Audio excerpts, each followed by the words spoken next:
Good evening, everybody. Welcome along to another Monday night live edition of the Suffolk Non-League show. I am James, he is Adam, and once again, we are live across Facebook, Twitter, and YouTube for the next hour and however long this show goes on for tonight. Adam, how are you doing, mate? First of all, very good. Yeah, very good indeed. Thank you, James. How are you? Good. Yeah, not too bad, mate. Not too bad. It's been a very tough week at work. I think the initial week of easing everybody back in is kind of gone now. And this week's just gone, or last week rather, has just gone absolutely crazy. But this is what I look forward to. This show is what gets me from the Monday through to the Friday, because I know that I've got this around the corner. I put a tweet out earlier this afternoon, actually, which I'll probably talk about on our vlog a bit, but it's sort of saying that this is the one thing that's kept me ticking really for the last 6 months now. It's every Monday night, getting in here, getting things done. Yeah, definitely. So before we get too much into tonight's show, just a very quick word from our sponsors. A massive thank you to all of our sponsors on the Suffolk Non-League show, Starting and Lock, Matchday Marketing, GBS, Your Shirts, and Clabber Creative. GBS are a family-run construction company in Ipswich operating nationwide with over 30 years experience, offering fire protection, diamond drilling, commercial building, health and safety, and asbestos removal. Starling and Lock, self-employed electrician in the Stowmarket and Suffolk area since 1989, offering domestic work and certificates for people buying and selling houses. An NIC member. Matchday Marketing, sports marketing and branding company, helping enhance the image and profile of grassroots and non-league clubs at a very low cost, utilising over 20 plus years in the game. Your Shirts, eye-catching, professional-looking garments for your business, team, club or organisation with a range of printing methods to cover all individual needs. Clabber Creative is a creative agency based in Framlingham, Suffolk, offering fully managed football club websites. They are about giving your club a professional image and the ongoing support to maintain it. Links for all of these companies will be in the description below. Go and check them out and tell them that DeeJam has sent you. Also, just want to say a massive thank you to all of our partner clubs, everybody who is listed on the screen here. If you want to become a partner club and link up with the Suffolk Non-League show, all you have to do is hit Adam up on Twitter and we will add you to the list of partner clubs. Again, a massive thank you to everyone who supports the channel via Patreon. It is a monthly amount that you can put towards the running costs of the show and of the channel as well. So go over to patreon.com/DeeJam. I'm going to put a link for that in the comment section below if you want to get involved and help the channel grow like these guys have done on screen here. Then please hit that button on there. Also, just a massive thank you as well to all of our Ko-fi donations, which is absolutely massively appreciated. They've gone a long way to helping towards the running costs of the channel as well. Again, if you want to get your name up onto this list as well, a link for the Ko-fi page is going into the chat as well. Adam, you wanted to talk this evening as well about an offer that we've got for everybody who watches the Suffolk Non-League show. Do you want to tell everyone a little bit about that? Yeah, absolutely. So if you bring the slide up for me, James, just to give us a hand. Yeah, so we've formed a new partnership with Non-League Football Shop. They're quite a new company who are specifically dealing in new and retro non-league shirts, which I think is really cool. So there's obviously all these kit boxes and stuff going around for the pro clubs, but they're now trying to do it for the non-league clubs, which is great. It's a good bit of merchandise for people that really love the kind of football that we do. So we're all over this. They're going to be providing us with a shirt for our February Super Six, which is really exciting. I know the football kit box one that we did was popular. I expect this to be more so. Knowing what shirt is coming up, it's something of a collector's piece that we've been offered. So it's really, really good. In terms of what they're prepared to do, so I want to get this on the video sort of fairly early doors, because anyone watching going forward for the next few weeks, if you go to nonleaguefootballshop.co.uk and enter Suffolk 10 at checkout, get 10% off any purchase. as part of what they've done for us. So, if you want to have a look there and see if there's anything you want to buy, prices are really reasonable as well. So pick up a bargain. Absolutely love that. So yeah, as Adam said, NonLeague Football Shop.co.uk. When you are at checkout, put Suffolk 10 in the discount part, and it will give you 10% off any purchase in there. Absolutely love that. And as I said, we will be showing you more from NonLeague Football Shop as the weeks go on and as we get into February, which I'm really looking forward to. As I said, it's a new company, and we're really looking forward to working with those guys over the next few weeks. Before we get all of your hello messages up on the screen, I do just want to say that tonight's episode and show of the Suffolk Non-League show has got 2 dedications towards it tonight. Sadly, we had the news during the week that from Witton United, the chairman, committee member and supporter Malcolm Clark sadly passed away. So our thoughts are with everyone connected to Witton and to Malcolm's family. So I know we met him, didn't we? This season. He was one of the first people to actually greet us when we walked into the ground recently. Seemed like a very nice chap from the very brief conversation that we had with him, but terribly sad news coming from the club. Messages from across the county show how well thought of he was. On another note, something that I want to pick up at some point, it's been awfully sad the amount of people that I've noticed in the local footballing community that have unfortunately lost their lives in the last sort of 12 months or so through the pandemic and everything. It's definitely something to pick up sort of in a few weeks' time and have a look at. It's a real shame. Yeah, definitely. And also just want to say to Michael Crofer and his family, we are again sending all of our best thoughts and wishes to you and your family, mate. I don't know if Michael will be watching tonight. I highly doubt it, but he had the news yesterday that his sister Alison sadly passed away at the age of 55. And Michael's a big fan of the show, regularly gets involved in the comment section. So we at the Suffolk Non-League show just want to send all of our best to you and your family, mate. It's difficult times. If you need us, we're here. Reach out to us, mate. But as I said, we just want to we just want to say that tonight's show is dedicated to Alison and also to Malcolm as well. But tough times, and as I said, especially for Michael, it's an incredibly sad day. Let's bring a few of your hello messages up on the screen. We've got Shem in the building. Evening, gents. Hope you're well. We are doing well, Shem. Glad you could join us as always. Matchday Marketing is here. Evening, mate. Hope you're all right. Jamie Sandlands, good evening. Jamie, good evening, mate. Hope you're all right. Alex is in the building. Good evening, gents. Good evening. Marketing Media, good evening. Good evening, guys. Bill Case is here as well. And we've got Jensen, DeeJam Army. Jensen, cheers, mate. Thank you very much. Jordan Mays, evening both. Hope you're well. Yes, we are. We're doing very well, thank you. Stuart Spreadbridge, evening, gents. Nelly was a true Witton legend. I couldn't agree. I think the outpouring that we saw on Twitter just goes to show how much he meant to local football. Connor Banks, evening, gents. Evening, Connor. Hope you're all right, mate. Hope you're keeping well. Psyche for Sports, happy Monday, gents. Happy evening, mate. Happy Monday, rather. And Ryan Gardner, evening, Ryan, as well. Evening, Jensen, 100% agree with spreads there from Ben, who's also in the chat as well. We are doing well, Jensen. We are doing very, very well. It's Monday. This is the place to be. It's another live show. And we got a lot to talk about tonight. There has been a lot of breaking news updates from the world of non-league football.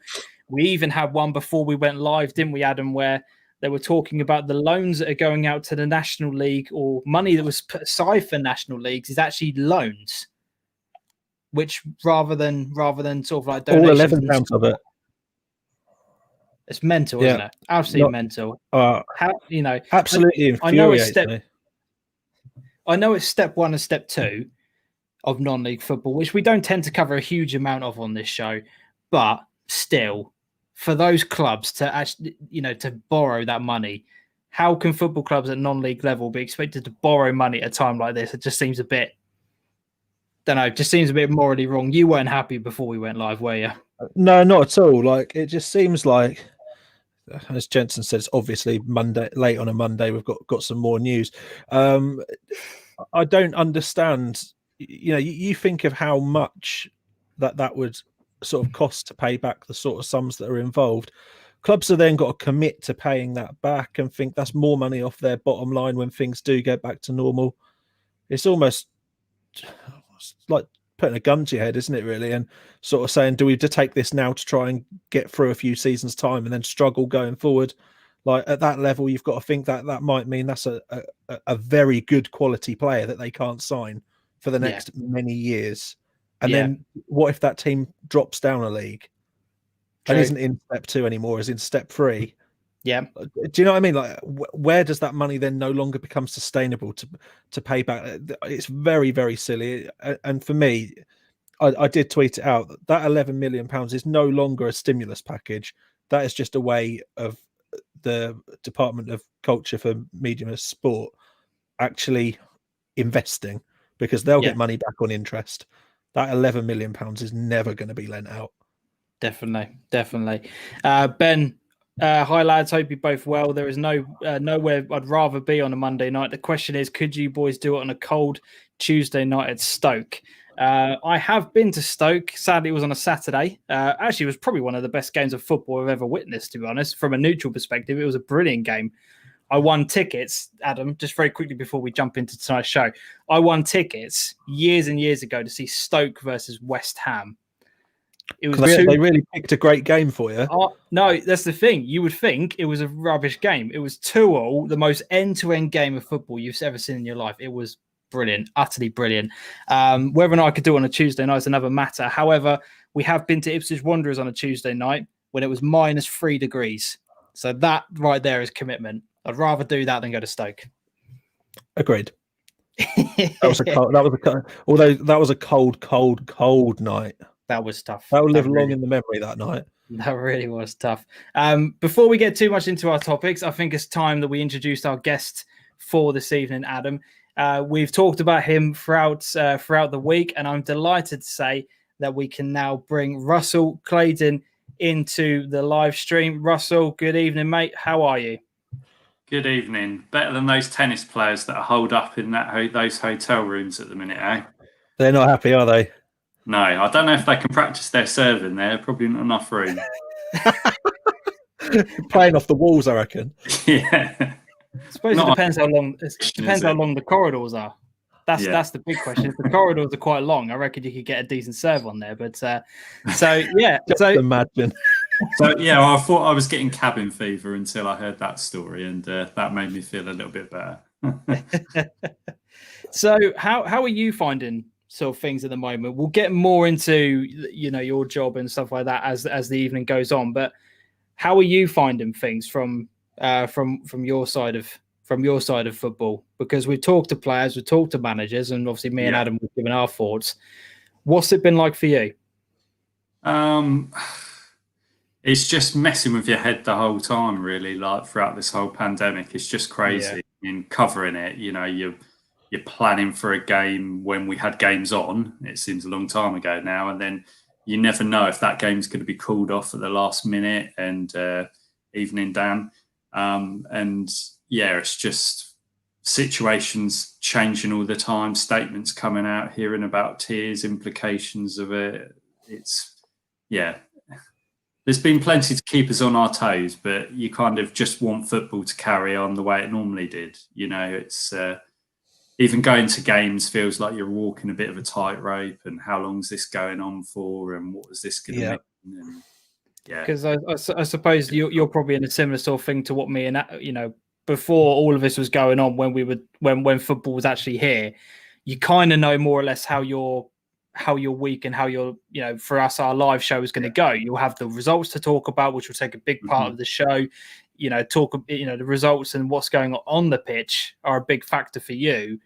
Whereas now, when that's taken away, you're kind of like, right, what are we going to talk about now? What exactly can I print today? That must be exactly, it must be difficult. Kind of, I wouldn't say scrambling around, but just trying to keep enough going that the interest is still there. And it becomes harder and harder because we, like everyone, the first lockdown, it was almost like, oh, this is exciting, and we haven't got the things we normally got, but let's react to what we've got. And me and Liam came up with some kind of ideas and stuff about what we're going to do. And then to another lockdown, and then you're like, right, okay, here we go again, and then we're in a third lockdown, and it does naturally lower your enthusiasm for it, to be honest. And it's the same with everyone as well, the people that are engaging with stuff as well, and you've got to just keep reinventing things, really, and things do come up. So that's the good thing. I mean, to start with, it feels like you're going to fall off a cliff with no games to cover. But you seem surprised at how you're finding you haven't got enough space for what you've got. So, it's definitely interesting times. Definitely. Yeah, I think that's probably the best way to describe it. Yeah, we just want some games back. I think what we've noticed is that you end up doing a lot more research. Like, our show was very driven and organic due to what was sort of going on with games. Like, we had half a show's worth of content with games there. Now there's a lot more of our week is research around what's happening elsewhere, very distant from Suffolk football, but that helps us form discussion, and I think my knowledge on football is getting better. If I'm honest. I mean, me and Liam have our chats on a Thursday afternoon after the paper's gone now, and we didn't used to have to kind of do it like that because there'd be no point, because you'd have to wait till the weekend to see how things develop and you get your stories from what's happened. Where Thursday afternoon, it's like, right, okay, what direction do we want to try and take things on, or where can we see things going? And definitely. So creative brains have had to be on, which is strange times when you're working from your bedroom and stuff like that. So definitely. So let's jump into some of the headlines that we have seen this week, and we'll have an overall kind of discussion on what has been happening. First of all, we had the announcement that we talked about it last week, where football clubs were going to be having the options sent to them, and we didn't know what that looked like, but we now know what options are being going out, sent out to football clubs. I'm sure all of you would have seen the options that have been on social media throughout the week. So we'll go through them in a little bit of detail, but I really want to dissect both your opinion, Russell, and on Adam's from this part as well. But the first sheet came out, which was saying, do we want to give people, does your club hold an immediate view as to what should happen in the 2020-21 season? First option was self-explanatory. Yes, we believe that the season should be terminated immediately and the season declared null and void. You then had options such as, yes, the fixtures should cease immediately with a restarted plan of the August 21. The aim would then be to complete this season between August and May, which is an option. We then had various different options, as you can see on the screen here. Completing the season as normal, extending it until the 31st of May. Completing the season as normal, extending it, but we then have ending with promotions and relegations, completing as much as possible of the season, trying to get stuff fitted in. Plenty of other options on here as well. Terminating the season when it becomes clear that we can't resume fixture list. Another page of options all on the back here as well. There are so many options for clubs to pick and choose between. I don't know. It just...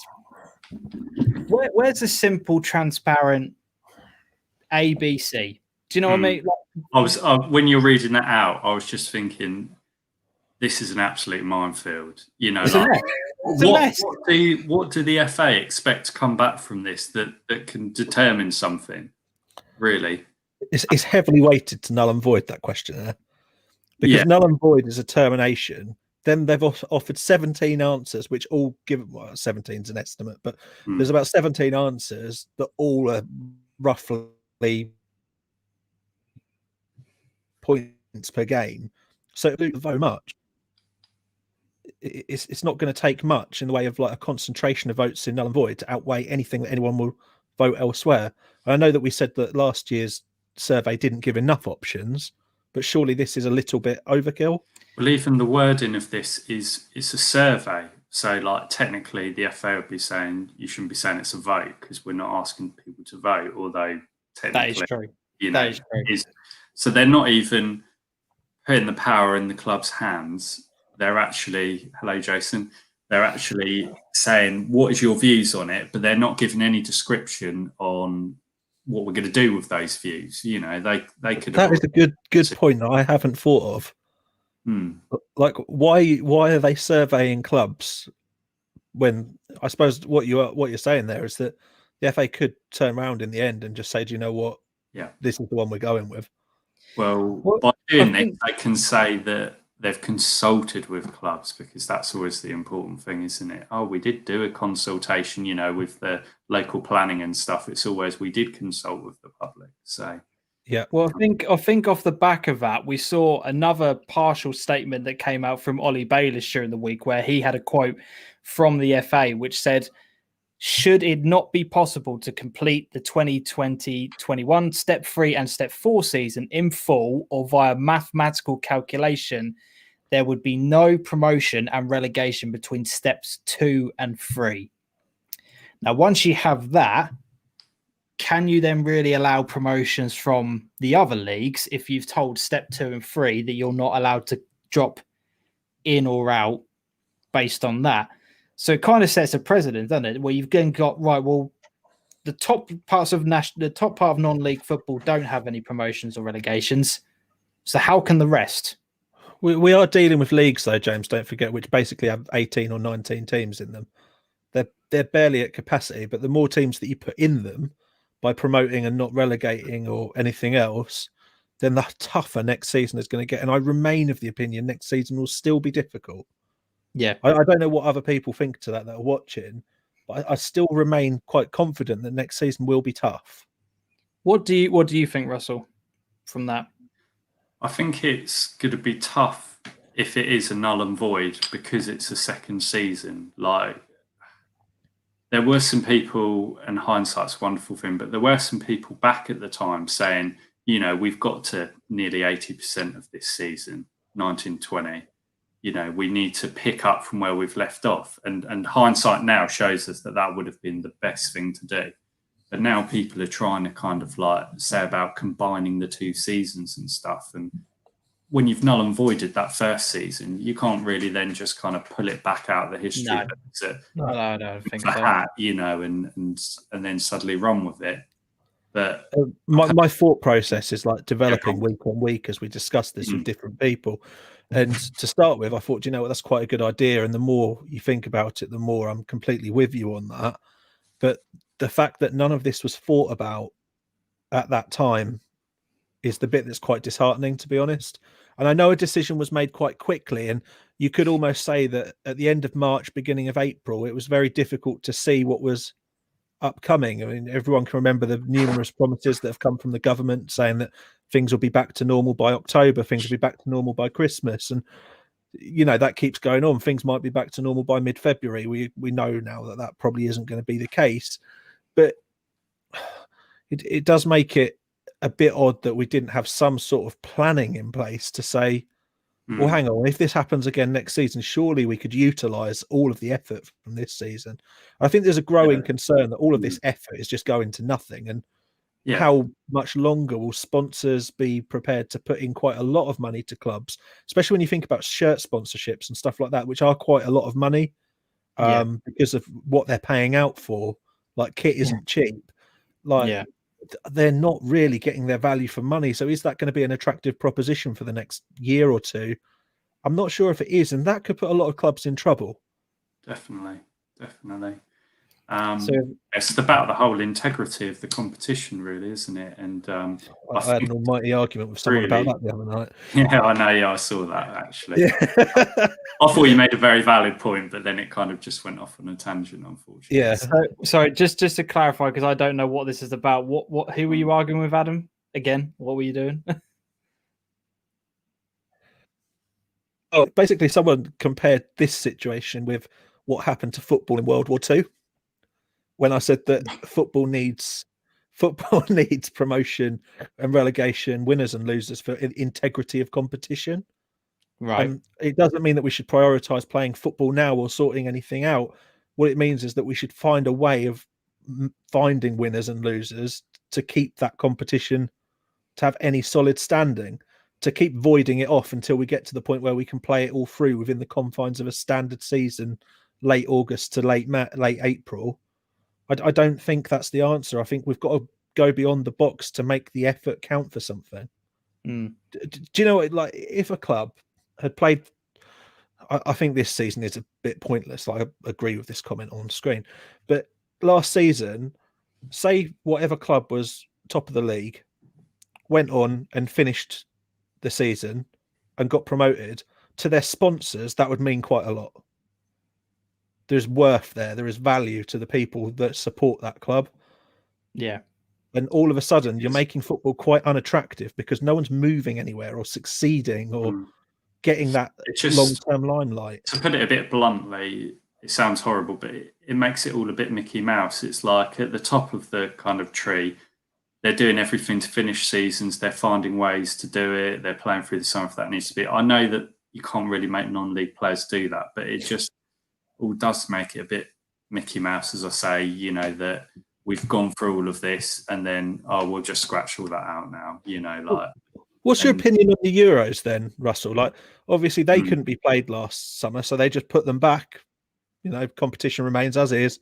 Put it back a year. Do you think they'd do it again this summer? Because it's obviously they're meant to be a World Cup year. Will they just move it again, or do you think they would then scrap it? There's already talk of the Olympics being completely scrapped. Do you think they would try and make some sort of move to still get competition on, even though it's clearly... I think that with that level, there's so much money tied up in it that they'll find a way of doing it somehow. And so I think that it will go ahead and it will happen. You know, the problem is that with or without fans, and that's the big issue, really, isn't it? Because I think we must remember that at our level, without fans, we can't operate, can we? Exactly. Yeah. It's not possible. But, sorry. With where I sit with things, I would love to see us kind of try and play out what we can of this current season, and then have a look at where we are in terms of can we then do it as points per game? Obviously, we can't do it as points per game at the minute. But, you know, if you're a Bury Town and you've had the start that they've had, or a Needham Market had the start that they've had, you know, that's just heartbreaking to have that kind of carpet pulled from under your feet, even though we've only just kind of got going with it. You know, all the effort that's gone into getting those games on at the minute. And you've got to remember that there's never been more effort to get games on from volunteers at clubs than at the minute. What they've had to go through with all these COVID protocols that we've all benefited from going to games and seeing what they've done, you know, it's unbelievable, really, isn't it? The sheer effort that everyone behind the scenes has gone to. I think it's something. I was going to say, so James, is something that you've made quite a clear point about in videos that you've done when you've been to clubs. Like, from when I've watched back when I haven't been with you, like how good we have been at that locally, and how much effort has gone into making games safe. Yeah. You know, it does seem a great shame for all that to go to waste. So we owe it to those people, really, to try and make it mean something, I think. Yeah. So, I mean, from your perspective then, Russell, because we've all been talking about whether or not we scrap the season, pause the season, restart again in August. So for you, you'd like to see some sort of football resuming, let's say, for example, April, May sort of time. Try and get some games in there if we possibly can, and then kick things off again in August. Is that what you'd like to see?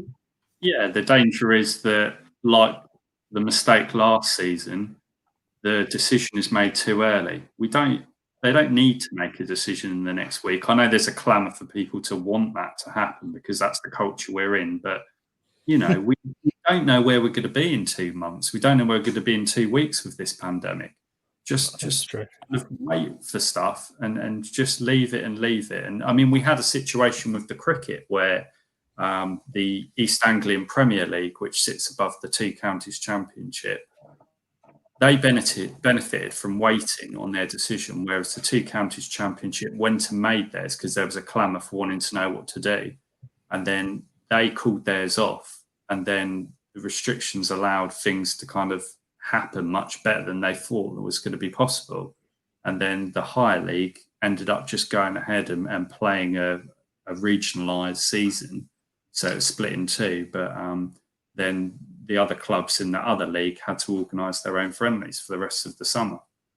Right. It was too late to kind of backtrack on where they were. So I think they probably regretted making that decision early, and I think it's the same situation here. Like the Bury Town manager Ben Chenery said to me, you think 4 to 6 weeks during the European Championships, think how many games you get in during that time. You get a whole tournament done.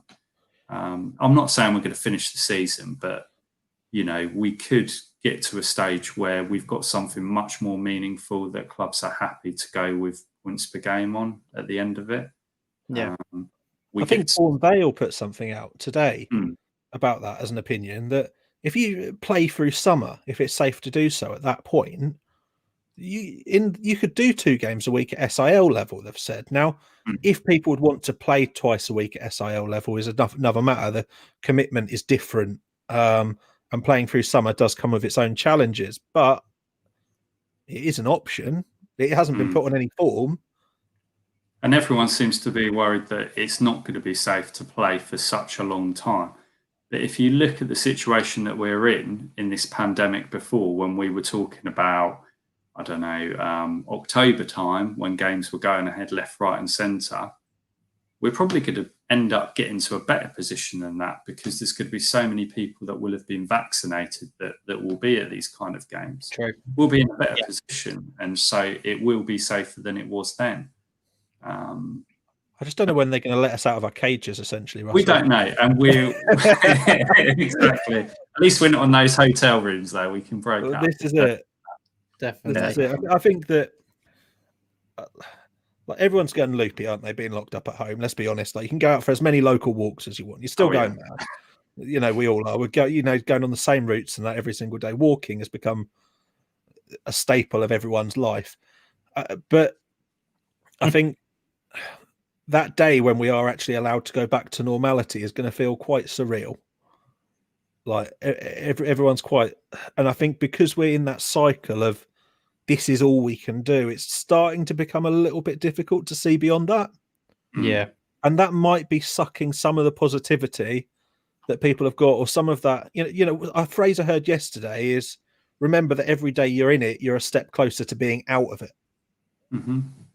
Which is a nice way to look at it. You're a step closer towards the end. But because we've been in it for so long, I think people's whole thought process and that are starting to get drained. And I think I'd go back to what you said a moment ago. Everyone's being quite negative on how long we're going to still be in this situation for. And, I think it's because of how poorly it's been handled, though. That's the problem. Yeah, people can't see how it's going to end because of how bad it's been sorted. Do you think there's just a general lack of trust then, James, in terms of yeah, 100%. It's not just from a political perspective. It's everything. It's everything. People from a football perspective don't trust the powers that be to make the right decisions. Everyone's got a different opinion on things. So there is that element to it. Sending out these kind of surveys for me is just causing more confusion, because, as you quite rightly said, people are going to think of it as a vote when it's not a vote, because at the end of the day, they're just gathering people's opinions and then they're going to make their own decisions anyway. So what's the point of sending out the survey? Yeah, you're just creating more hassle and more dramas for people to get themselves all worked up over. Just someone needs to just take control. Yeah, at different points of the pyramid, and just say, right, we're not consulting you. This is how we're going to settle things, and this is how it's going to be done. If you don't like it, tough. But someone needs to make a decision, because you saw at the Premier League, they decided what they were going to do. The Championship did. League One and League Two said, no, points per game for us is a good way of settling the season. Yeah. So if it's good enough for them, why was it not good enough for the rest of non-league football for last season? But that's a debate we've already had. Now somebody actually needs to stand up, grow a pair, and say, right, this is what we're going to do. Simple as that. None of this survey. It needs to be a rule that's in place. This is the rule. And this rule needs to stay there so it's ready for next season if it happens again. Because this is just... Yeah, and this survey should that not have come out over the summer? So people went into this season knowing which way we're going to go. Why are we doing that now? That's a great point. That's an absolute, yeah. Yeah, but that's common sense thinking, Russell. That's common sense. To be fair, I've heard other clubs kind of say this, so it's not kind of my thought process. It's other managers have said, why did we not get anything from the FA over the summer? So that we went into this season knowing what the consensus was on what we went into it with our eyes wide open, knowing which way we were heading with things, what it meant. Do you think that it is because they were absolutely shit scared of what it would do to competition and integrity of competition? Because if some teams thought, and I think I've spoken about this before, but if some teams already thought the season wasn't going to go anywhere, you wouldn't invest.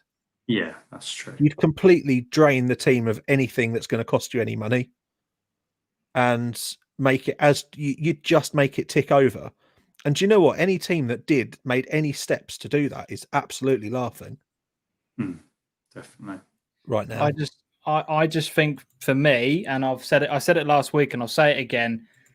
And I listened to Russell Ward the other day on BBC Radio Suffolk, and he made a very valid point. This is a winter virus.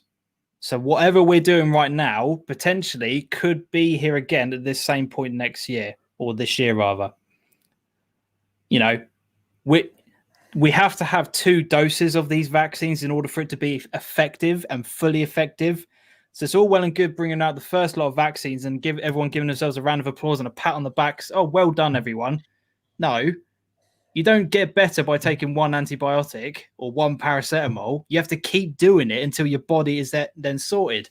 So we can all talk about having these things put in place, and by the summer everyone's had their first dose. It's not going to happen by the summer, by the way.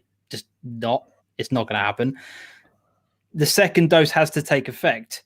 So I 100% agree with you, Russell. Let's try and get some games crammed in now whilst we can, because let's say April, hopefully, fingers crossed. Let's get some games in April and May. We can then start again in August. And then if we then have to go through all of this rubbish again, like Dan said on the screen here, I can't see us coming back to some sort of normality until next year. If we have to go through all of this again, then, we've at least got some fixtures under our belt rather than having then potentially a third season cancelled. Because I think if that happens, the non-league football, you could see a lot of people just go, oh, sod this. I'm not doing it. I'm surprised more people haven't gone already. Yeah, I agree. I spoke to Ben Chenery at Bury Town for the Bear Free Press back page last week, Friday. Okay. And his big thing was that we do need some competitive football to come back. We can't just wait until August, because that'll be 10 months since we last kicked a ball, and people have kind of changed some habits and people, have drifted off elsewhere by then, potentially. But also he said, football breaks down barriers. It will get smiles back on people's faces to be able to go out to these games in the warm weather when things are better. It's the respite that we need. It's going to help people out on and off the pitch. Players, managers, club officials, supporters. Let's going out on a summer's evening or a May evening or something.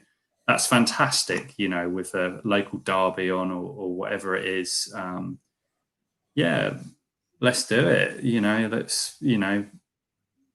People are losing the appetite for it, and I'm not sure why, really, because we all love it. Sorry, it's a funny comment. Absolutely brilliant from Dan. Absolutely brilliant. I think Jason's comment here. Let's just get the best players from each team who can play Xbox FIFA 21 and play against each other from the comfort of their own homes. We'll report on it. We'll report on it. 100%. 100%. You probably get more entertainment from that than you did in the Man United Liverpool game. So there is that. Oh, that's terrible. The worst thing about that was I had to pause it at half time and watch it back later, and I kind of built myself up for the second half, avoided my phone for everything, and then it's 0-0. Alex has said on here, my worry is that the government have said all adults will have been offered their vaccine by September, not had it administered, looking like October, November for everyone to be vaccinated.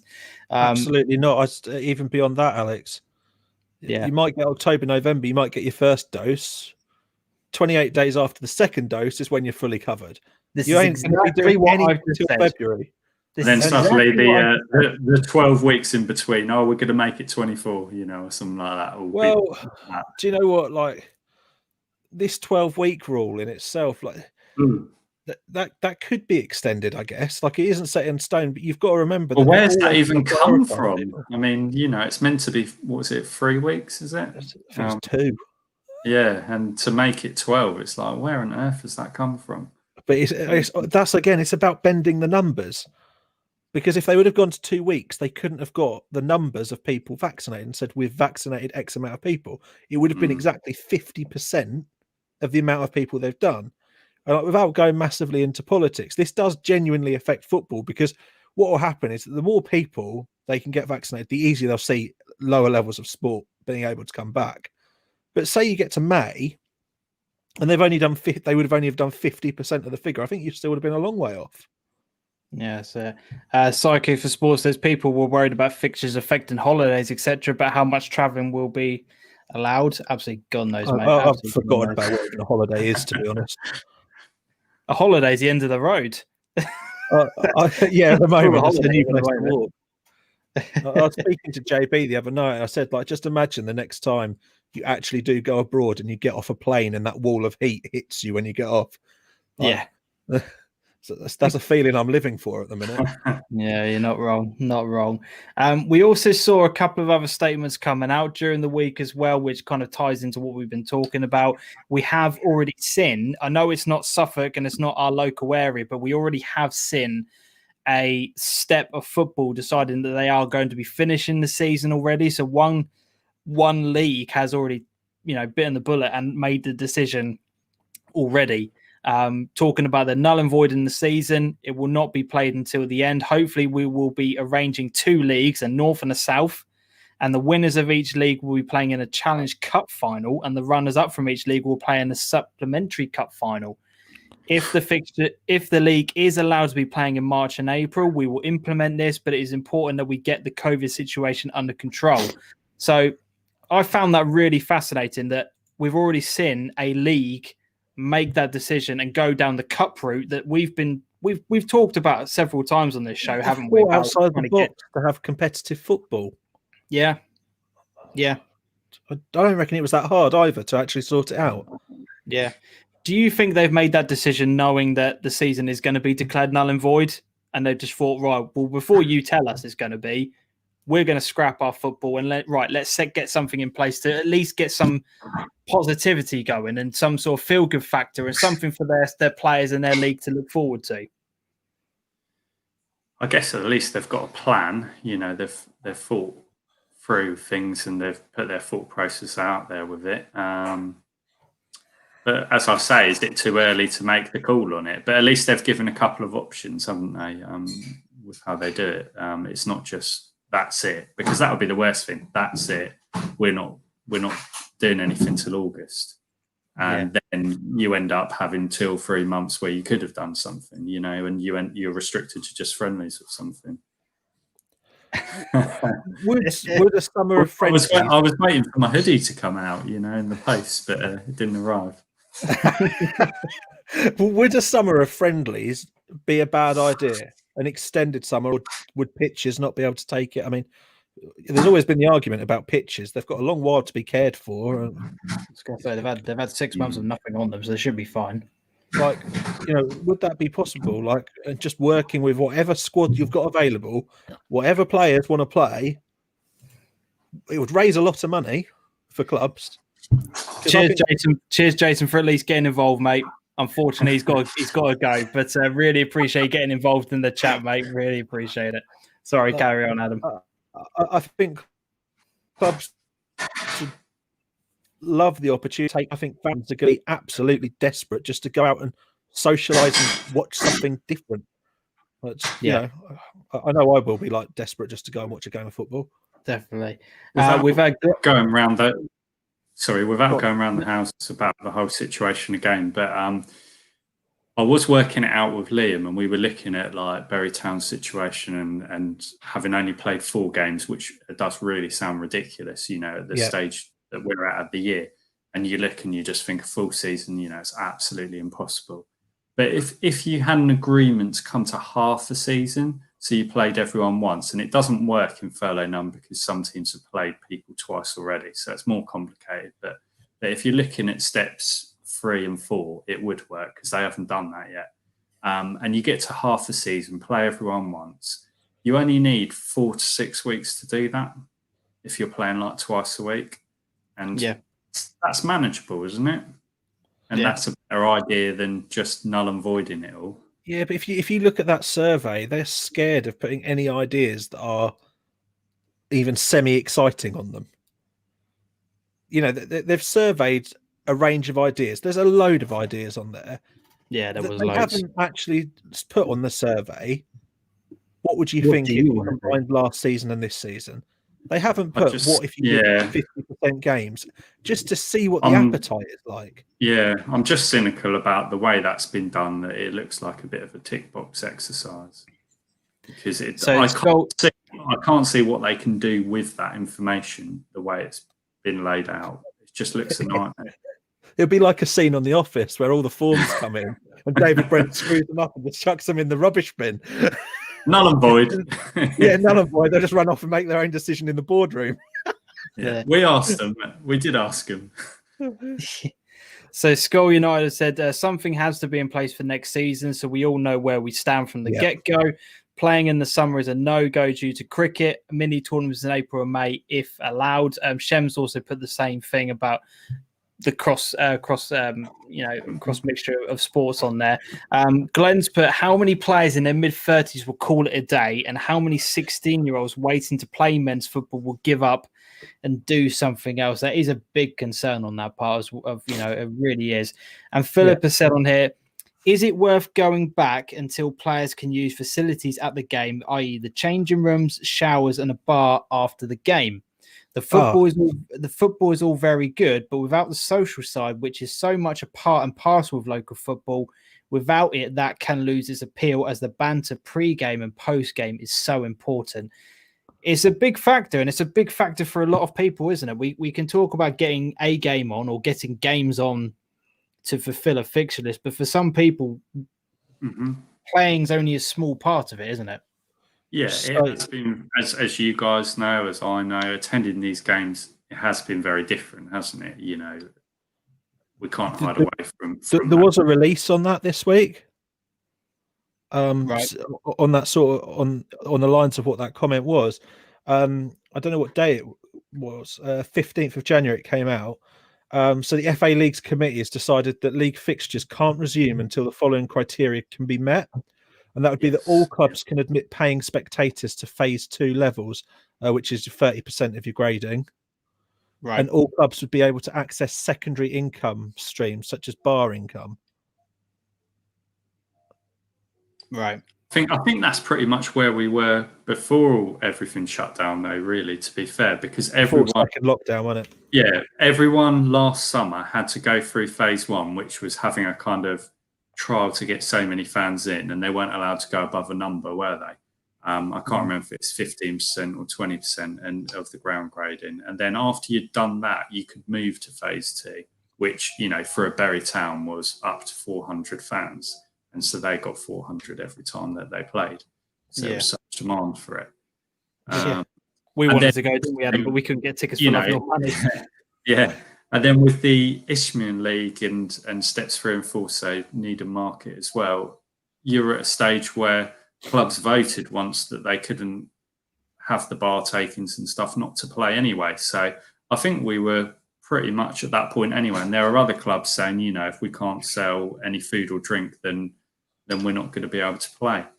That's I think we should all take up cricket. You're going to have to call yourself the Suffolk Cricket Non-League. I love it. The Suffolk I think we're more likely show. to call the show "Stick Your Stump Up Your." I'm not going to do a cricket show. I don't mind cricket. I can get into some forms of it. It's the test games I'm not a massive fan of. But we're just going to cover Formula these last two statements very quickly before we move on to talking about yourself in a bit more detail, Russell. So we had this statement out from the Isthmian leagues coming out this week. They're saying that the overwhelming feedback from Isthmian clubs is that resuming competitive football is not financially viable unless paying fans to phase 2 are permitted. So what you were talking about just a moment ago there, Adam, we currently have 1,220 fixtures left to play across our 4 divisions. We have requested clarification from the FA, considering last season's decision by the council, whether or not it's possible to reopen a season previously determined to be closed. So they're asking the option about combining last season and this season's into one season overall. Some may claim second sight, but I do not think anyone could have foreseen the intensity of the second wave, the arrival of a new variant, and the government's reaction to each one. That said, the events of this winter will help us plan for next season, and when we can share these plans with you, we will. And by surveying clubs and providing a steer, we are hoping to try and lead and give clubs the opportunity to express their views. So there's a lot of things to break down in that statement, but I think we've covered a lot of it already. But I think the one thing that really did stand out for me is the fact that they are trying to get clarification from the FA about whether or not we can bring up back last season's results into it. Adam, do you think it will be in any way possible? That comment about some clubs claiming second sight, that's quite interesting, because that almost leads me to think that they think that you could never have foreseen what's now happened. So maybe we should go back on the decision. It's almost like they've got some hope that because of what's happened has been so extreme, and we can all agree it's been quite extreme what's happened, and the second wave has been a horrific experience. Yeah, it's been worse, isn't it? And because of that, they're sort of saying, can we do something? I still stick with the thing that Russell said earlier, that if you've declared something void, that word is quite conclusive. Yeah. By definition. Yeah, I agree. Well, they said that it's been wiped from the history books, effectively, and then suddenly you're going to write it back in again. It's just like the whole idea. And there were different players playing for different teams.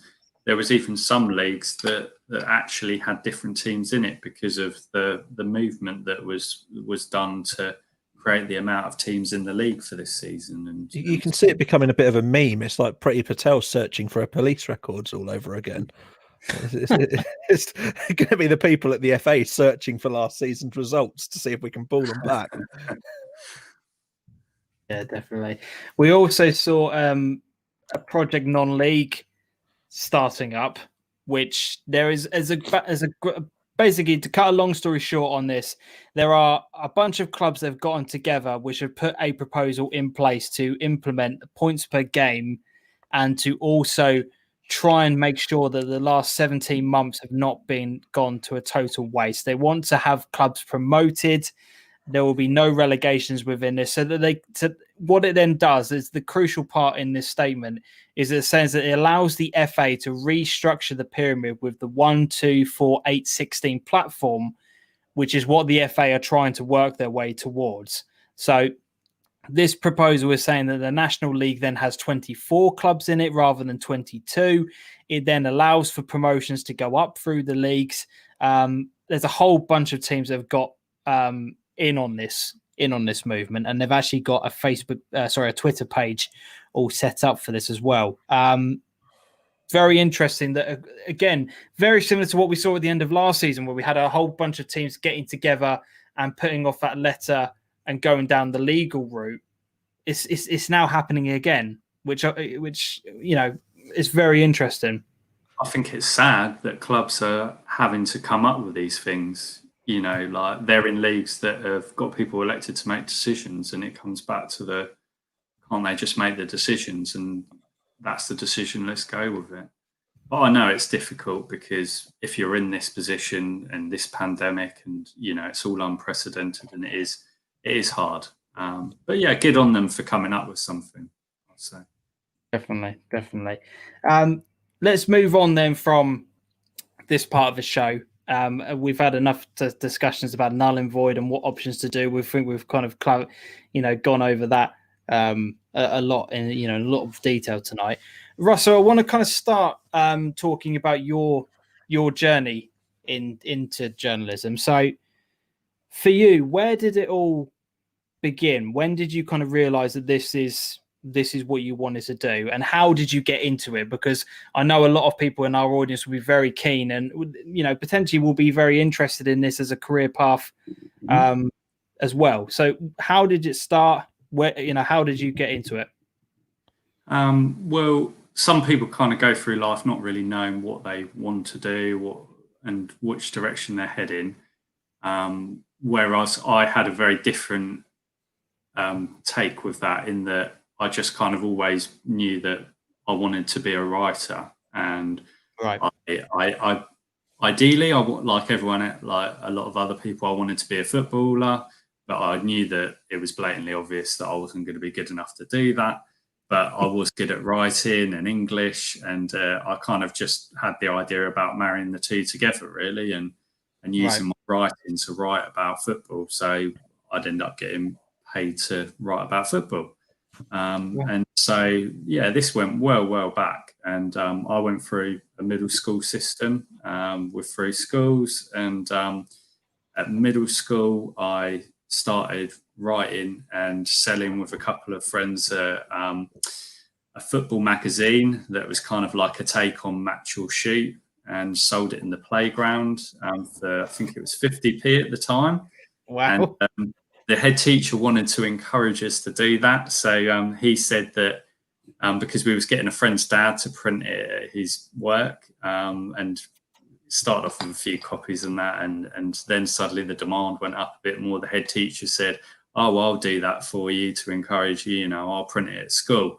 And then it got to the stage where we were asking too many copies of him, and so we had to, it became a bit of an enterprise, and to be a bit of a negotiation about what we did with him with that, or with kind of paying for the printing and stuff, giving a bit towards it. So it was it all kind of spiraled from there, really. Then I started playing youth football for Bury Town, and I was sending reports to the Bear Free Press off the back of playing for that. This is from under 13 level. And so on the way home in the car, I'd be kind of trying to write up or recollect how the goals went in, so I could write a little report on it. Then, kind of, nothing better than seeing your report make the paper. And you still carry that all the way. And then I did an English degree, went to Loughborough University, did 3 years there, but then needed to do a course that converted me into journalism, which is still the way I wanted to go. So I went to Cardiff University and did a 1-year postgraduate diploma in newspaper studies. And Cardiff and London City University are kind of both very, very highly ranked. And so it was like a real honour to get in Cardiff. And I actually had paid a deposit on another course that I'd done that before I got the one back from Cardiff saying that I'd got in there. So then I dropped the money to go on this other course, which was down in Bournemouth, and went to Cardiff. And from there, you had to do a work placement at Easter time at a paper. So I wanted to try and work in the area I'd come from. So I wrote off to the East Anglian Daily Times to try and set up my placement with them. Managed to get a placement with them. Didn't actually think it was going that brilliantly, but then I kind of got pulled to one side at one point and kind of told that they were really impressed with me, really keen, and wanted to see if there was something for when I finished my course that I could go into, which obviously I was absolutely delighted with. And this was at the time I was almost considering, during that placement, I remember setting up something with someone else because I thought it wasn't going that well. Right. So it was a bit mad, really. I'd kind of got the wrong end of the stick with that. And so I was very, very fortunate that when I left my course, there was already a job for me to walk into at the East Anglian Daily Times. This is as a news reporter. And so I ended up doing 3 years of news first, and there was a talk at Cardiff University with Peter Hutchins from the Daily Mail at the time, where he'd said very strongly that he believes that anyone that wanted to go into sport should cut their teeth on news first, because you get a much broader range of stuff. You learn so many more techniques and stuff. Yeah. And, you know, when you then take that into sport, you become a better, more rounded journalist. So that's why I went down that route, really. Having gone down that path, do you can you feel the benefit of it? Yeah, now you've definitely. I haven't been down the other path, so, you know, but I think that there is a benefit to doing that. Definitely. Yeah. The amount of stuff that I kind of went through. I did 3 years of news in the end, and just when I was still a cub reporter, I was very fortunate that the East Anglian, they trusted me to go and cover the Ipswich red light murders that were going on at the Crown Court at the time. Yeah, right. I was like the journalist that happened to be in the court when Steve Wright took to the stand and when the verdict came back and stuff, and it was all, you know, really, really big stuff. And I got to cover so many different things during those 3 years, and ended up kind of running my own office from Sudbury at the end, although I started off in Ipswich at the start. But I always wanted to get into sport, and then I felt the time was right to kind of try and do that. And a position came up at the Bury Free Press, which was kind of taking me in a bit of a circle from when I started writing those youth football reports at the start. Yeah. I managed to get that, and I've been there 10 years now. Cool. So well versed in the local game now. Yeah, flown by. So knowing that you wanted to get into sport, were those 3 years difficult in terms of doing general news, knowing that you were very keen to get onto sports journalism? Yeah, I mean, I never made it a secret that that's the way that I wanted to go. And I think I like to know where I am with stuff and that. And with news, you're just kind of thrown about from one thing to the next the whole time. You never know where you are. You never know what you're walking into. You never know, like, what's going to happen. You know, it's crazy. Whereas at least with your football, normally before this pandemic, you've got your fixtures, you've got things mapped out. You know where your next story is coming from, and you can crack on with it. We can sympathise with that, because one of the jokes we have on this show is that big news only ever happens on a Monday at 5 p.m. Yeah, definitely.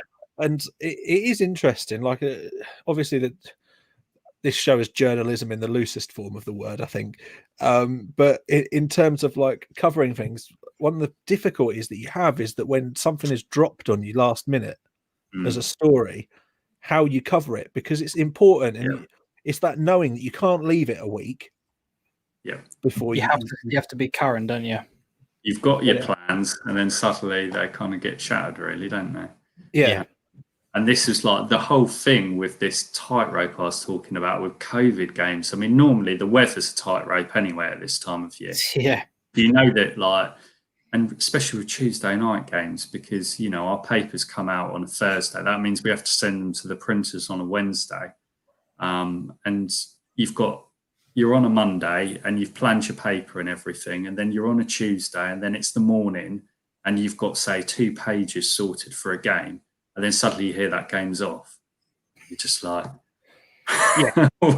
you know, maybe you've got a back page and 2 page that's all planned off this one game, and suddenly you've got to react to sorting it all out. And it can be a bit of a nightmare. And you had the COVID situation on top of it. It was kind of like, keep checking. Is this game on? Like, you know, because they did start going in that first week of the season. There was quite a few started going, wasn't there? And at various times, I think we were lucky that there weren't more going, really. When you consider the situation. I think it ramped up, didn't it? More towards the end, it started to get thematic. I mean, Stowmarket got caught in it, didn't they? I don't know if Clapton got really caught out. No, they were very much, So it's been difficult, and I think obviously from covering it, you'll be very much aware. But has it seriously affected your output and how your work has differed when, you know, games have been meant to be on, or have you still managed to get content from those clubs? Yeah, when their games have been off. You just kind of find a way, don't you, with things. At the time, you don't really know what you're going to do, but then you just kind of find a way. I mean, sometimes, the story of the game being off does obviously create you a story. So that gives you something, but it depends how much you've planned on the game. And some of the problems we have is that some of these games cross over into other papers that we do as well, because we do 5 papers. So sometimes we'll see a game and, it might not be the most obvious game to you for us to go to, but say it covers 3 of our 5 papers, it's a big winner for us, in terms of like the content we get out of it. That game goes, that causes a lot of headaches because suddenly you've got 3 papers that you've got to fill and you can't fill them with the same thing necessarily because they all need different they all serve different teams. So have you found this season that with clubs having reduced avenues of income and reduced ways of marketing themselves, that they've been keener to come to you and speak to you from a club representative level to get sort of a broader overview of the club to push themselves and get themselves out there a bit more? I think that is true. And with other sports as well, we've kind of, found routes into other clubs that, say some of the golf clubs maybe, that, we don't have to have a lot of contact with.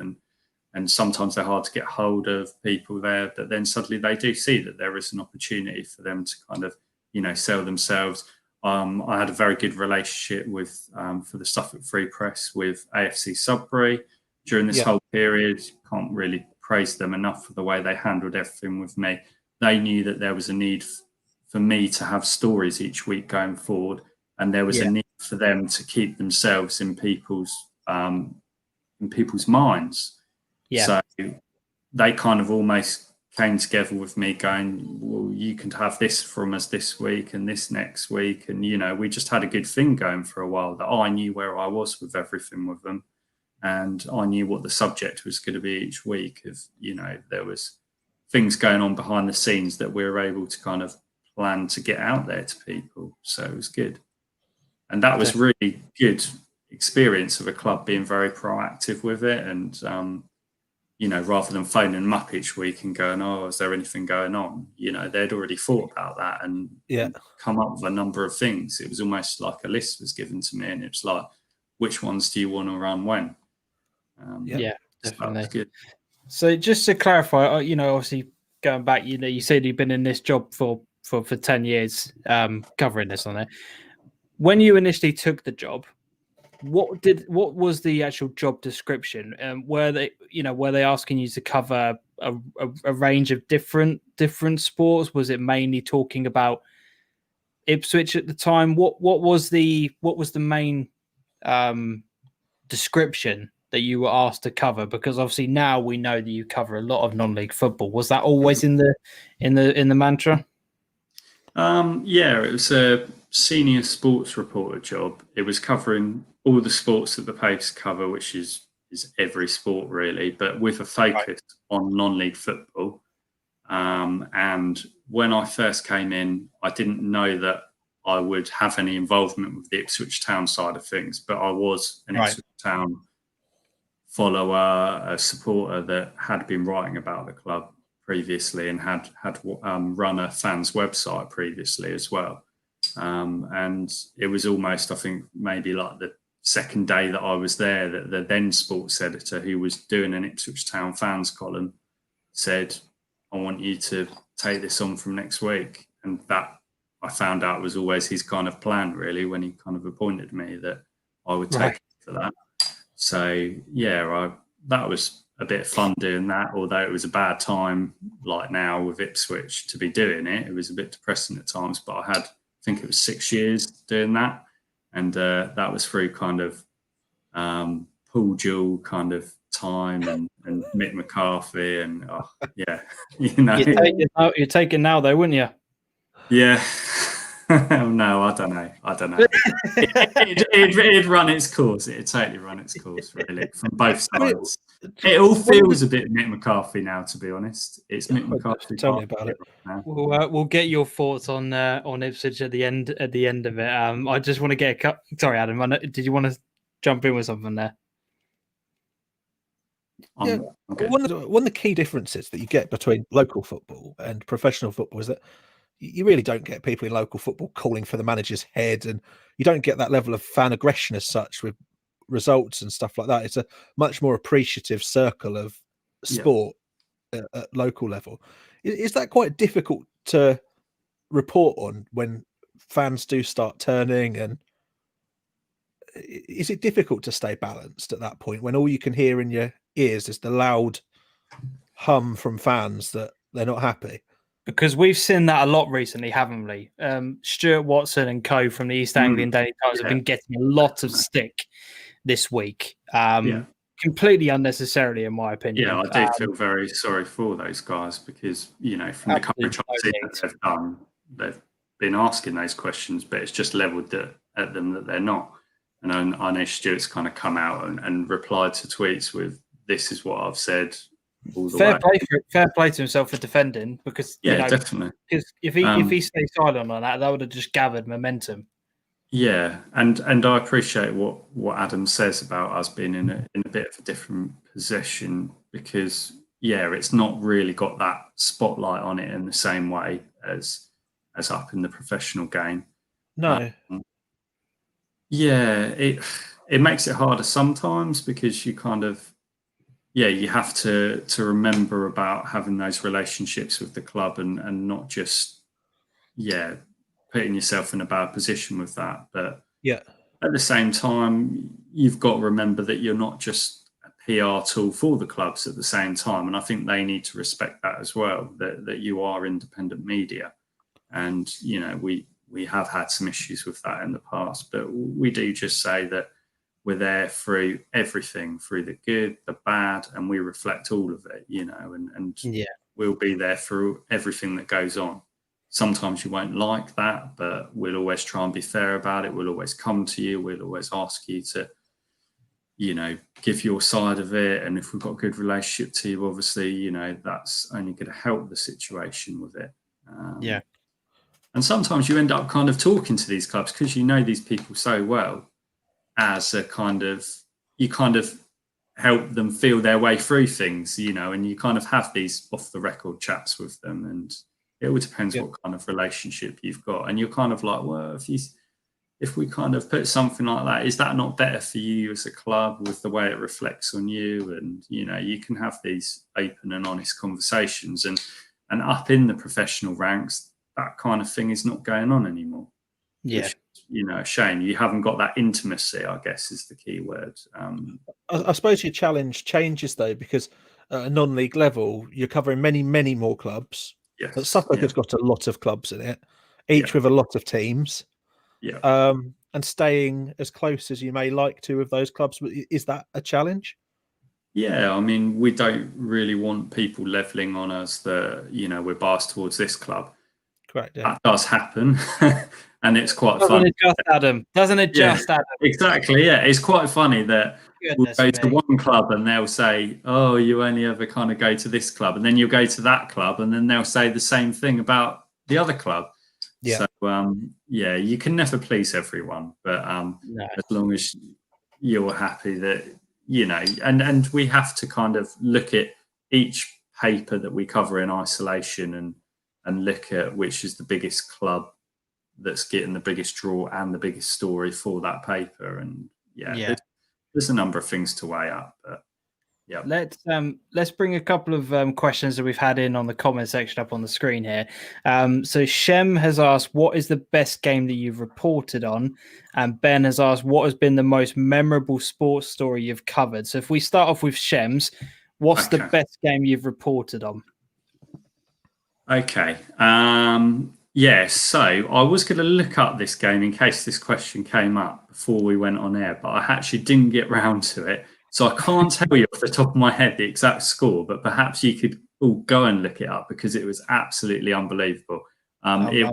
Needham Market in a playoff semi-final, and it was over at Tilbury's ground, and I think it finished something like 6-4, and it had like the most ridiculous amount of added on time at the end as well. And me and Nick Garnham were covering it, and it was absolutely crazy game. Like it was one of these situations where the ref just forgot that his watch was running, kind of thing. And it went to like about 15 minutes of like injury time. And it was just absolutely crazy. And there was a goal in it as well. And it was the most bizarre game that you would ever find. And it just had everything. It had red cards, it had goals. It was crazy. Absolutely crazy. What's your sort of favourite level of football to watch? Like I've started watching more SIL this season than I ever have done before, but before that I'd sort of almost exclusively looked around Step 5. Have you got is there anywhere where you really enjoy watching the football in general? I don't know really. I think it just depends. The thing that I really like about football is when you walk to wherever it is, you walk in the stadium or you walk up to the field or wherever it is, before those 90 minutes, anything can happen. You know, it could literally be any storyline that unfolds in front of you. You just don't know what's going to happen. And I think that it doesn't really matter what level it is. And perhaps that's where you've got to with your realization that, you know, you can be in for a cracking game. It doesn't have to be a step 3. It could be a step 7 or a step 6 or you know, it could be a Sunday morning in the Bury and District Sunday League or wherever it is. And it is good watching top level football because you do see some good stuff. But then you also see stuff that's a bit more real, a bit further down. And it just depends on the teams on the day, the players you've got there, you know. So Ben's question then, what's been the most memorable sports story that you've covered? Well, if I'm going for the first thing that comes into my head, covering a home Olympics was just, you know, amazing. They were unbelievable with the local press having a right to be there. Every single one of us, if we wanted to be there, we all got a pass to go. Wow. So, yeah, I covered the Paralympic Games and oh wow, just the most amazing atmosphere in the stadiums, and it was incredible, really, really incredible. So I guess, and I knew then when I was there, you know, this is the one that you tell people about, and this is the one that you look back on in your career. You were at London 2012, so wow, yeah, it would be that one really. Have you got any events that you would like to cover? I mean, obviously, I know from what you're doing at the moment, it is, you know, very, you know, sort of regionalized, whatever. But have you got kind of an event that you would like to do? One that's on your bucket list? It's got to be like an FA Vars final, I think, hasn't it? With a Suffolk side, something on that magnitude. You know, something that they're still talking.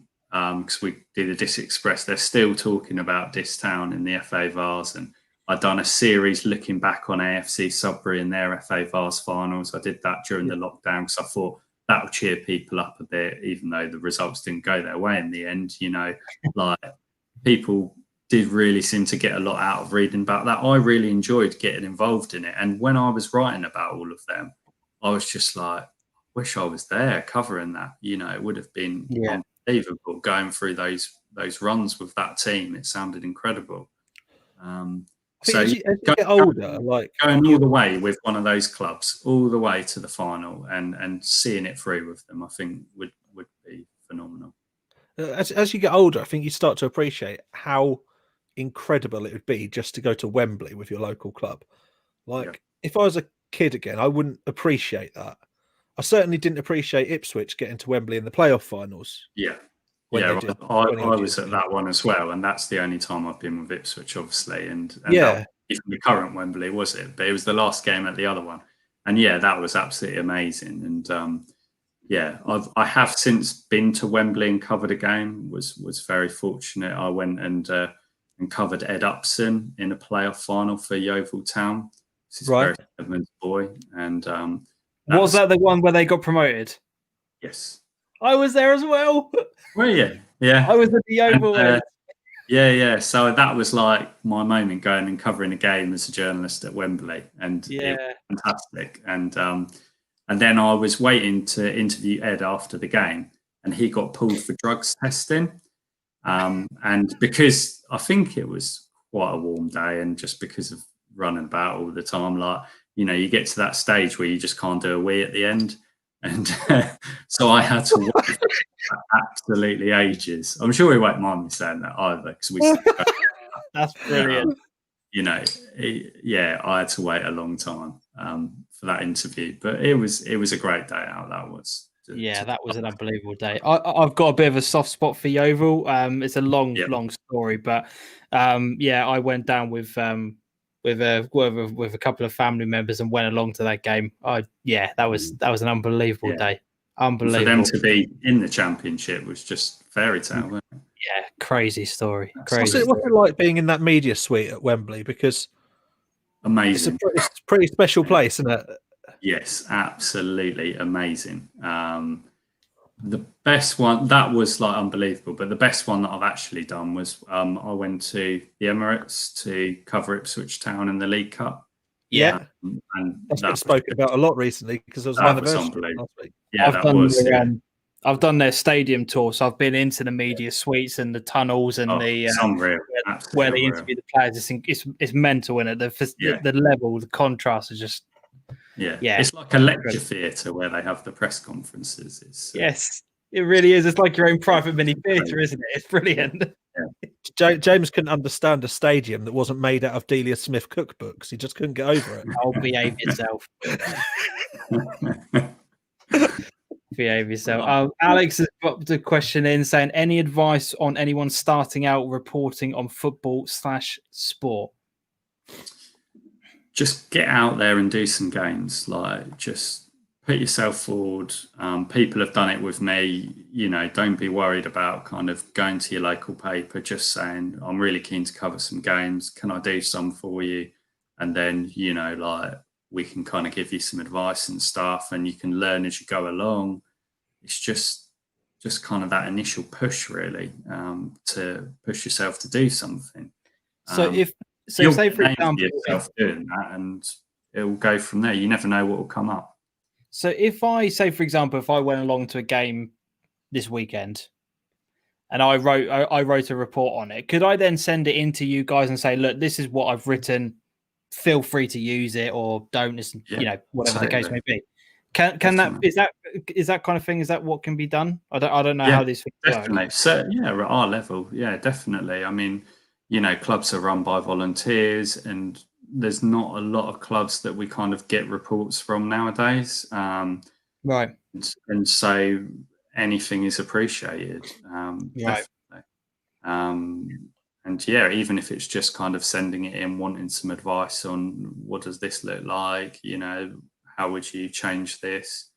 What we kind of are able to do is set you up with some access to do an interview with the manager, which is the kind of thing that you wouldn't get in that scenario that you spoke about. And that's the kind of thing that adds the value for us for the paper as well. And you learn so much just by doing that and getting a run of games under your belt. You'll find that your reports improve dramatically. Yeah, definitely. Adam, did you have? Yeah, I was going to say with that, like, how do you get on with, like, if you're on a typical game when you're reporting, what sort of size document do you have to work with in terms of word length and stuff like that? Are they quite tight on it at the paper, or is it quite free form because you're setting out? You spoke about setting out pages and stuff earlier on. Yeah. Like, do you get some? If it's been a really good game, can you go a bit wild? Depends who you are, I guess. Right. I'm in quite a privileged position because I could kind of adapt it a little bit myself. But to answer your question, things are very much, there are templates and shapes that you write into nowadays. Okay. So you kind of choose a layout of a page. and then you click on a shape, and that shape will allow you so many words in it, and then it will kind of turn a different color. So you are kind of restricted by that, but then I'm able to kind of make the picture bigger and smaller to alter the amount of words at the same time. And also, we're quite lucky in this job that we do have the control to kind of design it how we want it, in terms of like how the paper looks, what's on what page and stuff. But you've got the problem that that, like, for instance, if the snooker or cribbage report gets left out of the paper because you've decided to go mad on a big game, you're the one who gets it in the neck for it. So it's you've got to deal with that email. So it's a balancing act. You know what things are worth and what you've got to include in your paper and what pages you can get your hands on. So that's the other thing. I mean, pre-pandemic times, we were kind of, we'll fill another couple of pages. Can you get us another couple? They'll give you another couple. No problem. But nowadays, it's very difficult. With the costs of everything at the minute, for any industry is hard. And one of the ways that we're having to control it is with the amount of pages that we're running in the papers, for instance. But online, that gives you a totally different platform nowadays that you can run things as long as you want, really. But it's just to say that how much people will read online, because people have got been shown to have a shorter attention span online. You've got quite a strong social media presence as well. So have you noticed any real core differences as we move away from physical print and more into a digital, almost sort of a 90% digital age in regards to media? More work.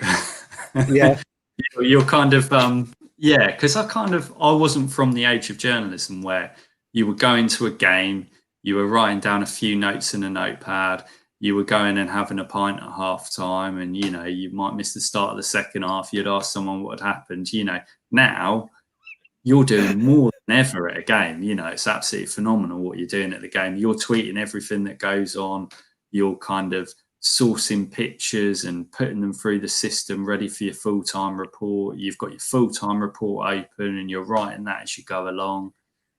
Also, you're doing the football roundup, so you're trying to keep an eye on these other 25 Suffolk sides that you're going to be writing about at the end of the game to round up what they're doing on their Twitter accounts. And in some ways, though, it's the most exciting time to be involved with journalism, because if you've got a story, you've no longer got to wait a week to get that out there. You can run with it now. If I come off here and I see something's going on, you can pick that up if you're willing to do that. And then the other good thing about it is that we have analytics tools that allow you to see instantly how many people in the last 10 minutes have looked at your story, how long on average have they looked at that story. So there's two gauges of it. You could have 1,000 hits on a story, but you can also see the page views and the actual unique users as well, and that could be vastly different. And so that will be a different gauge as well. And then also the average time that someone's spent on it is like, you're looking for a high impact post. So you might not have a lot of page views, but if you've got somebody who's reading on average your story for 2 minutes, that's really good over, say, a few hundred page views. And so there'll be charts at our company for that when an email comes out from our digital guru that praises people that have got the high impact posts of the month or the week, as well as the ones with the most page views. Right. That's quite an insight into how it works in more detail, that is. It's kind of very similar. You can get a bit addicted to it with the analytics stuff, but it's good because we do used to have that. Yeah, exactly. You didn't used to have that though, but now, like, you kind of get something back from that for your work, that you put in. You kind of see where you are with stuff, and I think it gives us a steer on what direction you take your next article. Yeah. And one of the things that's actually been fascinating for us since we've been kind of using it is like there might be a story that we've not cracked onto yet, that something that's happened that we've not realised about, and one of our historic stories starts coming up with page views on it. And then that'll be the precursor for us to check something out about what that story's about. And there's actually a new development on it, and people are picking up on it on Google. So that helps drive you onto the next thing as well. So it's exactly the same as us. Exactly the same as us. You can suddenly you see your top 10 videos in a week, and then in a month and stuff like that. And all of a sudden, there's like videos that are popping up back again, and you're thinking, why is like a Thetford game from last year all of a sudden in my top 10 videos? And you're like, okay, that's why. We're exactly the same here. Yeah, and then sometimes it's just random things, isn't there, that you just can't work out what's going on. And definitely. Something's gone really popular, and you're just like, I never would have thought that would go that way. I want to round things off tonight by talking. Just we had a brief section where we talked about Ipswich last week. I want to get your thoughts on what's going on, because obviously Suffolk Non-League show, they're the biggest team in our area in terms of, from a professional standpoint. How do you kind of see things that are going on at the moment? What do you make of what's going on at Ipswich? I said a bit earlier, it feels like we've got to this situation that we got to with Mick McCarthy, where everything's just feels like a mess, and you can't really see anything good coming out of it. And it does feel like, unfortunately, it's run its course with Paul Lambert. But as I did say with my column, when I used to do that, I used to kind of bang the drum about, maybe there's bigger issues at the club, and putting the spotlight on the owner. And I wasn't so popular for it at the time, but it's all happened under his watch, really, hasn't it? And he's been the one employing these managers, and there is this theory that it doesn't matter who's going to come in next as a manager, it's going to happen again, and we're just on a bit of repeat with it. And obviously, he tried something different with Paul Hurst, and it didn't work. And then he's kind of gone back to one of the kind of older, tried and trusted managers that has got this kind of success on his CV, no matter when it was a while ago, but he's gone back to him, and it seems like the same mistakes are getting repeated again and again. And it's quite worrying. I mean, the thing that is that there is this argument about injuries, and there has been an awful lot of injuries at Ipswich this season, but that in itself is a bit worrying. That is something that has happened again on a loop. And it feels a very depressing time to be following Ipswich Town. And do you think that will benefit non-league football in terms of what is going on at Ipswich? Because we've seen a bit of a knock-on effect over the past few years, haven't we? I do. Yeah, I do. And I think that one example is Stowmarket's attendances. I think that there's a lot of Ipswich Town followers that have gone in to watch Stowmarket Town, and they're helped as well by some of their players are at Ipswich Town, so it's been a good draw as well. For non-league football. Definitely. But I really do think that if there's people that haven't been and watched a non-league game and they do go, I think they will find themselves very pleasantly surprised by what they can get out of it.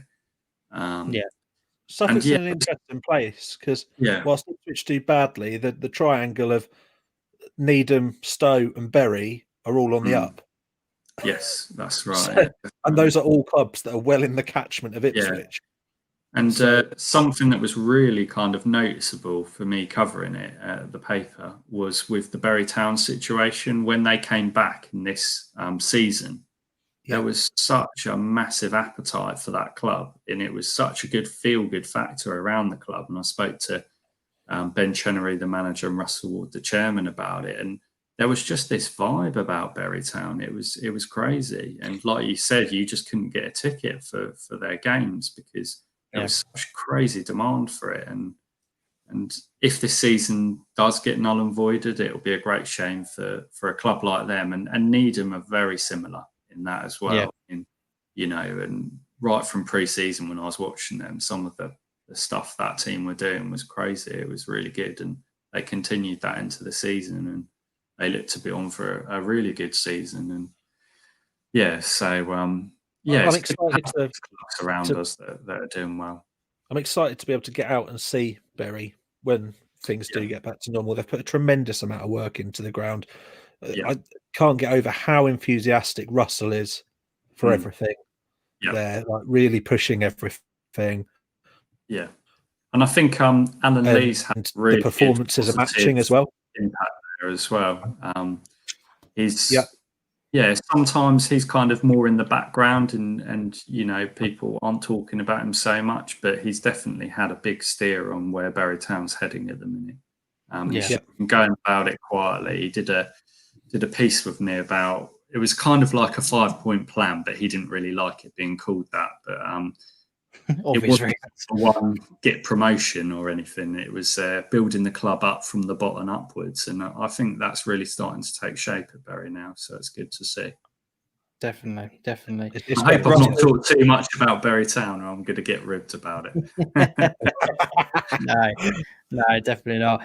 Russell, really appreciate you coming on tonight. It's been a good discussion about what's going on in the world at the moment in terms of from our local perspective. It's been good to get your insight on it, and definitely another option for people to consider. Let's get some fixtures in April and May, and try and get something going on. But really appreciate you coming on, mate, and thanks for your time. Really appreciate you guys inviting me on. Great to come on, and keep up the good work that you're doing, and keep brightening up people's Mondays. Yeah, cheers. Thank you very much. Thanks for that, mate. Appreciate it.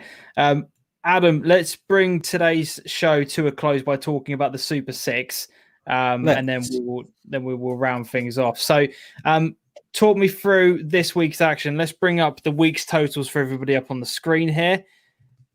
Looks like Spreads has had another good week. He's a bit good at this, isn't he? He's very good. But let's not get away from the fact that between those people that are on the screen, there still isn't there's only 9 points front to back on it. So, and we've got 2 more weeks to go. Yeah. So for me, for Spreads to run away with it, he's still going to have to put one more really decent week in, I think.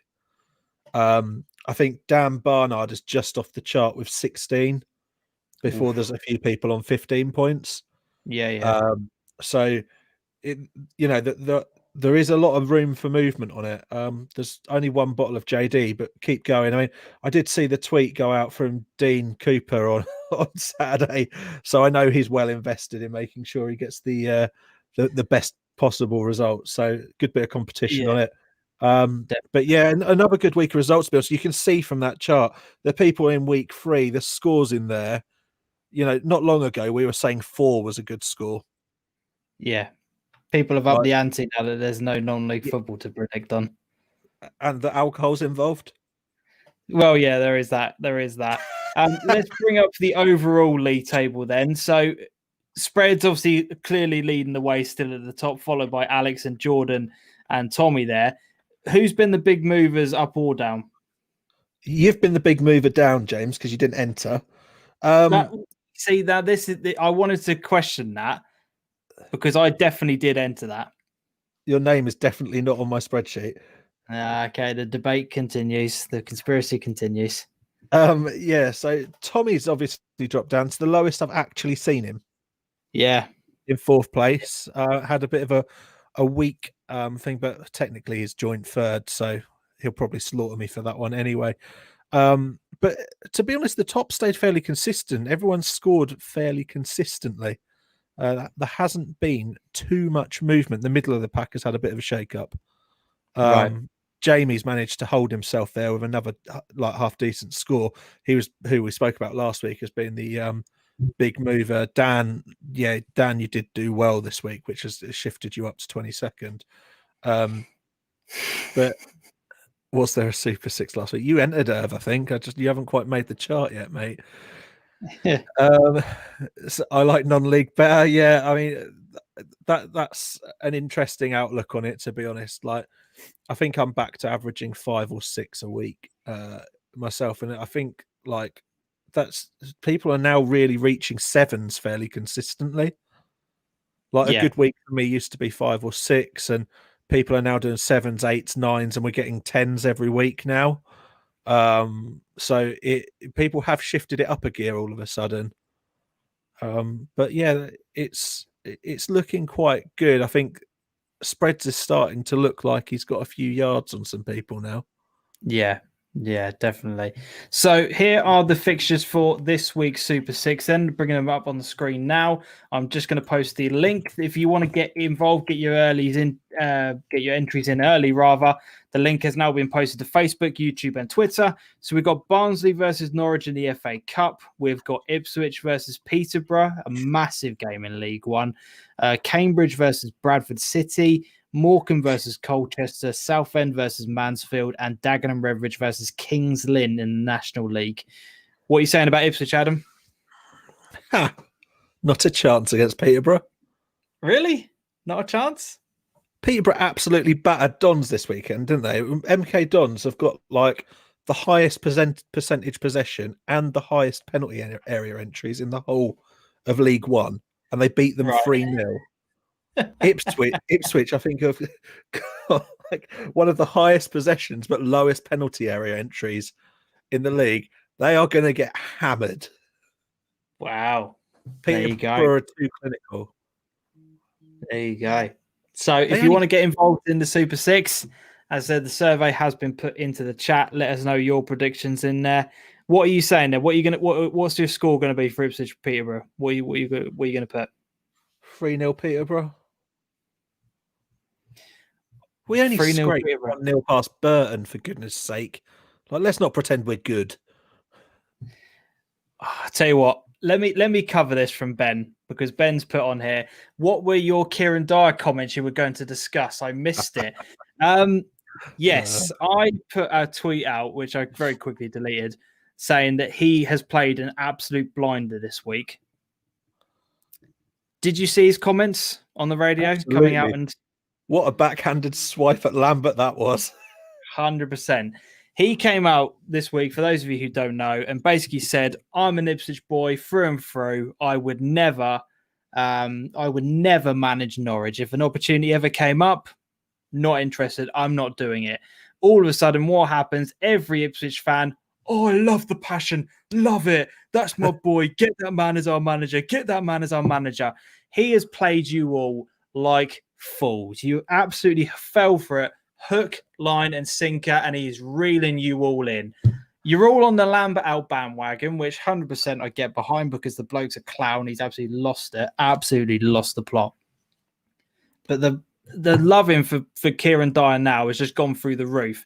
This bloke has had no experience. He is not equipped to manage a club of Ipswich Town's stature at the moment. He needs to go out and apply his trade at another club, come back to the job. But now he's done. People are falling for it. People are falling for it, and it's just like, oh, passion. I want an Ipswich person who understands Ipswich Football Club. That's not how football works. The lines of saying that you wouldn't get the respect of any group of fans, didn't he? He literally dictated the Lambert scenario back out on the radar. It's ridiculous. Yeah, I just can't believe how people have fallen for it. I just can't. It's amazing. I get that there's a loyalty thing to it, and I get why people have fallen for it. But I think he's played Ipswich fans for fools. Really, really have. I think people. Like I said, I don't understand it. Mikel Arteta going to Arsenal, has it worked? No. Solskjaer not until recently, hasn't worked. Lampard to Chelsea is not working. There are so many examples of legends and fans of club, people going towards their clubs, like Bruce at Newcastle, hasn't worked. Just because you support a club doesn't mean you know what's best for them. Alan Shearer at Newcastle didn't work very well either, did he? Exactly. I believe so. Yes, he did. So that's just my 2 cents on it anyway. But I just can't believe that people have fallen for it. But it's another nail in the Paul Lambert coffin, and Kieran Dyer has played that absolutely superbly well. Absolutely. What do you think of Rooney retiring? End of an era? I now feel really old. Yeah, I can remember watching him come through at Everton, and I remember watching that goal on ITV. Yep, and ITV cut out, didn't it, just after he scored? Yeah. Remember the name Wayne Rooney. I remember all the commentary. I remember him playing, and yeah, definitely. It just feels like it does feel like an end of an era. I think he will go down as the most underappreciated England and Manchester United player of all time. Do you think he ever fulfilled his potential? Do you think Yes. he could have been? Do you think he could have been a Euro winner had things have gone different for him? No, you needed different managers to sort that England team out. He won the Premier League, he won the Champions League, he won every domestic honour he could possibly get his hands on. It's not his fault that England live up to their potential. He was an unbelievable player, and even his last goal, which came against Norwich, of course it did. You still see the quality that man possesses. He's just brilliant. You know, he may have lost that yard of pace and that last of grit, but he's still an unbelievable player. I saw that clip in the week of when he was in America where the ball went out on the break and he chased it back, absolutely sliced through the striker to win the ball, smashed the crossfield. It's just the quality is insane. But I don't think I ever truly appreciated how good he was. No, people don't, because it's too easy to criticize people in today's day and age. That's the problem. But you don't get strikers like him anymore, though. Harry Kane is got elements of it, but he's not the same. They're not the same build. No, not that same built like that anymore. No, definitely not. But let's round up today's show. We really appreciate everybody getting involved in the comment section. If you have been one of those people watching from a YouTube perspective, make sure you give the video a big thumbs up and subscribe to the channel. If you're watching on Twitter, give it a retweet so more people can watch us later on. If you're on Facebook, give it a share as well. But thank you very much for staying tuned into today's episode. We will be releasing our next guest. We will be putting that announcement out during the week, so make sure you keep your eyes peeled, and trust me, it's going to be one that you guys will love. If you guys have been commenting recently asking for guests on, you'll know who's coming on. That's all I'm going to say. But until next time, as always on the channel, thank you very much for watching. Adios.